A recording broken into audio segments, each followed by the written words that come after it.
Neste capítulo que a gente vai conversar aqui hoje é sobre agricultura.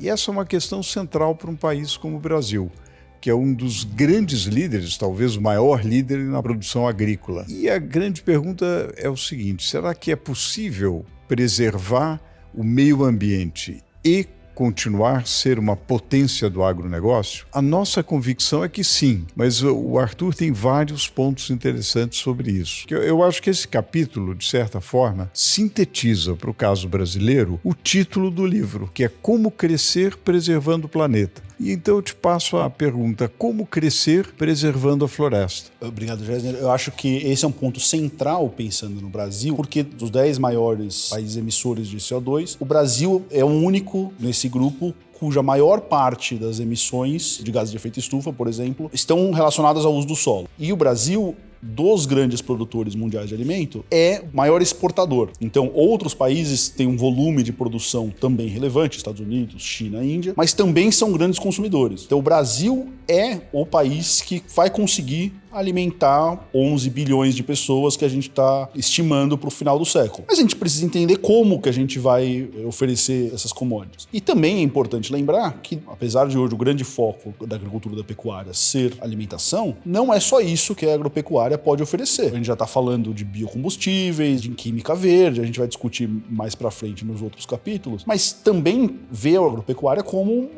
uma fornecedora de insumos renováveis também. Quer dizer, no fundo, há uma safra de serviços para a natureza que precisa ser remunerada. Quer dizer, quais são as ideias nesse sentido? A gente pode olhar, por exemplo, os códigos florestais brasileiros que colocam áreas de reserva, áreas de proteção dentro das propriedades privadas como uma PPP, uma parceria público-privada de preservação. Então, dessa forma, como toda PPP, você tem um objetivo social desejado, preservação, você tem um parceiro privado que está atingindo esse objetivo, proprietário de terra, e você precisa de uma remuneração adequada. Existem países como a própria Costa Rica que fizeram um programa federal de pagamento por serviços ambientais, serviços ecossistêmicos, mas talvez esse não seja o caminho para o Brasil, porque a gente está falando de uma área muito maior. Então, talvez o caminho para o Brasil seria como colocar o valor desses serviços ecossistêmicos dentro da produção, como mostrar para o mundo e para o consumidor